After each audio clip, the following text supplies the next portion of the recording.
I'm not going to sugarcoat it for you stallions and stallionettes. It is absolutely intensely hard to get a 9th generation home console, whether that's an Xbox Series S and X, a PlayStation 5, a Switch OLED, or the Valve Steam Deck. I know the Steam Deck's a PC, but it's a highly anticipated electronic gaming goodie.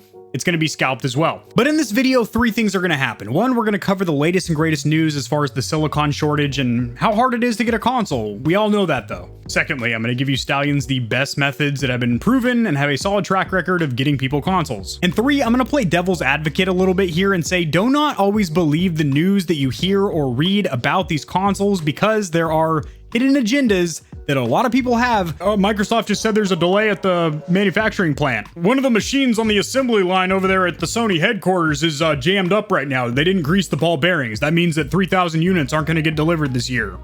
I just made all those up right now. You see how easy that is?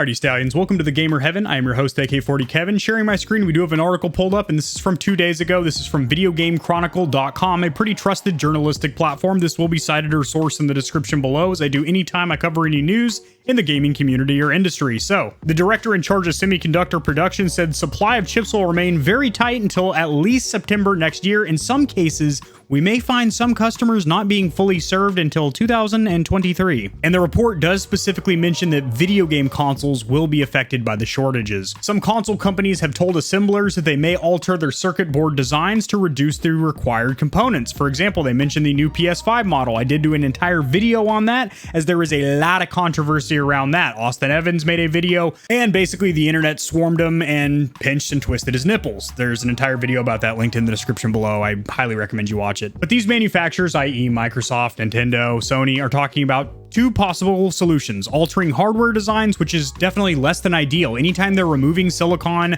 using smaller or less heat sinks and heat pipes, it is going to make the consoles run not as good as the original. It is going to either throttle back performance from not being able to hit peak boost while still maintaining proper cooling, or it's just simply going to skimp out on something. You know, maybe a cheaper Wi-Fi card, or maybe lighter fans that don't hit the same RPM. It is a better option than people not getting their hands on a console, period, for another year to 3 years. I would rather have a console that is not built up to the exact spec of the original and still get my hands on a console. And then the other option is they might source some of these components from secondary suppliers. There is a lot of components on board, obviously, capacitors, PCBs, printed circuit boards, obviously silicon chips and whatnot. So they might find different third-party vendors or suppliers. Sony reportedly told analysts that it expects PlayStation 5 consoles to be in short supply until next year. And Nintendo also confirmed back in May that the global shortage of semiconductors was hampering its Switch production efforts. So just to sum up real quick what the hell is going on, in case you guys are absolutely new to this console shortage. So basically, to catch you stallions and stallionettes up on this topic, in case you've been living under a rock, or you just haven't been keeping up with the console news. Basically, when the pandemic popped off, a lot of these manufacturers such as Toshiba and JVC and Alpine and even auto manufacturers that need components for their in-dash infotainment systems and brand new cars and whatnot, cell phone manufacturers such as Android and Apple, well, Apple produces their own silicon in-house, so it's not them, but underestimated on their order forms exactly how much components they needed. And then the demand was actually higher because people started working from home and they needed more powerful PCs for Zoom and Discord and, you know, graphic design or whatever they might do. Again, people stuck at home doing a lot more gaming, and people are getting into streaming and all this fun stuff. So people are upgrading their PCs. Not to mention, we hadn't had a new console in about 7.5 years. We'd been on the 8th generation of home consoles: Xbox One, PS4, Nintendo Switch. So people were hyped for a new console. So demand is high, supply is low due to the pandemic having a silicon shortage, where a lot of these factories didn't have all their employees in the warehouse because, well, they were working in shifts, or some of them came down with the bug. And then we have these wonderful group of people called scalpers who run these things called bots and scripts. They have the smallest meat in their pants you will ever see, and they literally feed and thrive off of chaos and do nothing positive for the gaming community whatsoever. Leeches, if you will, and they leech onto our schmeckles, more or less. So when you put all this together, it's been very, very hard to get a console. So Kevin, how do you get a console? You got a PS5, an Xbox Series S, and a 3080. How do you get these bad boys? Well, first of all, I would recommend following the following 4 people on Twitter. They will be linked in the description below. I hate Twitter. I think it is a disgusting cesspool of social media, and the only reason I even installed it on my phone and turned notifications on, that's important as well, is to be alerted when one of these 4 people posted. That would be Wario64, Jake Randall, and then there's 2 different inventory bots. One of them is just regular inventory bot for PC components and whatnot, and one of them is console specific. So it'll give you updates whenever third-party merchants such as Amazon, Walmart, Newegg, Best Buy, PS Direct, whatever, get updates of new units of PS5s or series, it'll go instantly live on Twitter. And unlike a YouTuber having to make a video and upload it and whatnot, these tweets are just bam, instantaneous. Hey, there's stock here.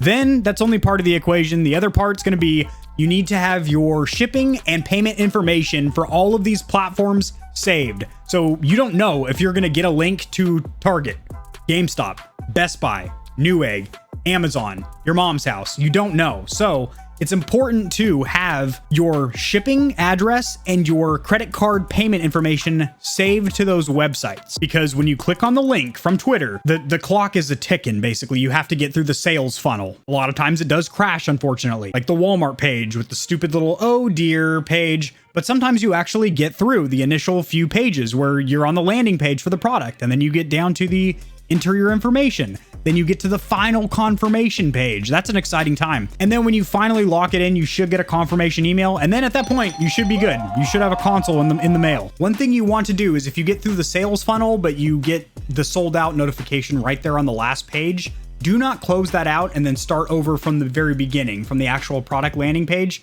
Leave it pulled up on your cell phone or on your desktop, probably both. I'd recommend having it on both.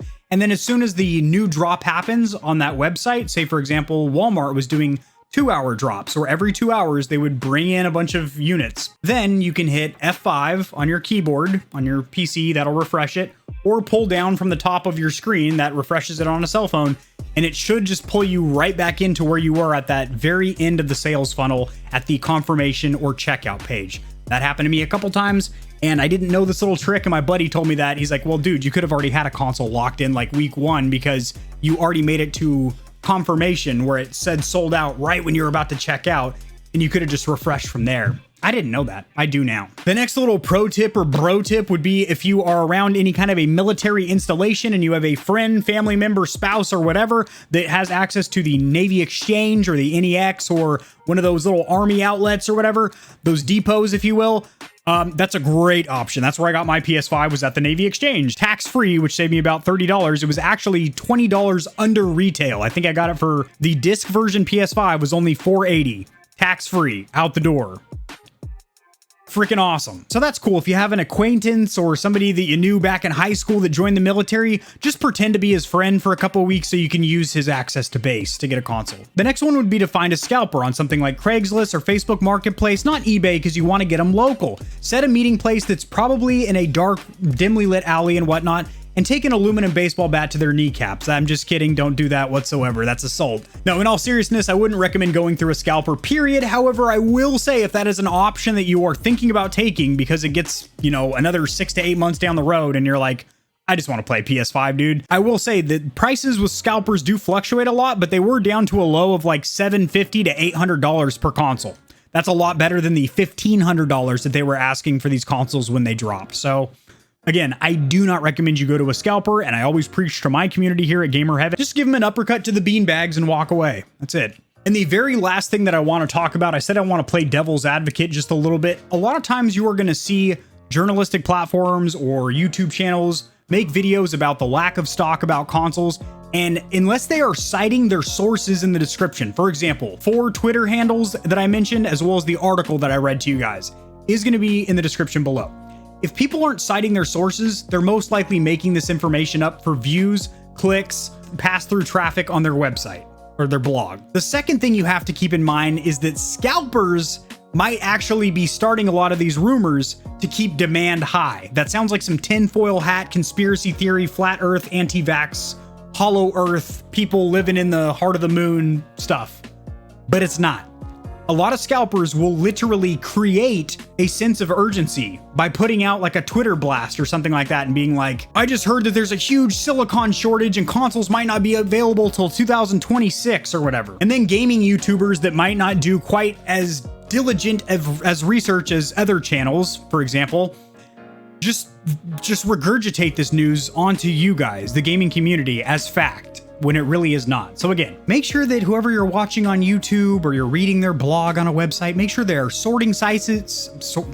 make sure they are citing or referencing their sources. So again, just a recap or a summary of what we've covered here in this video. It does look like the silicon shortage is going to continue potentially into 2023, which is ridiculous. I went over the easiest ways to get a console, military friend, or follow those people on Twitter with the notifications on and have all your payment information saved and get ready to click. If this video is beneficial for you, liking it will help it to get seen by more people, so this information will reach and assist them as well, which in turn helps me grow this little channel, which I do greatly appreciate. Subscribe for more content like this. I cover news in the gaming community and industry, as well as tutorials helping you get set up streaming and YouTubing. I don't know why I hit you with the finger guns. I will holster this bad boy until tomorrow, because I drop videos daily, as well as going live Monday, Wednesday, and Friday right here on this YouTube channel at 5 p.m. Central Standard Time. Come hang out, ask me questions, watch me slap noobs around in games. I'll see you.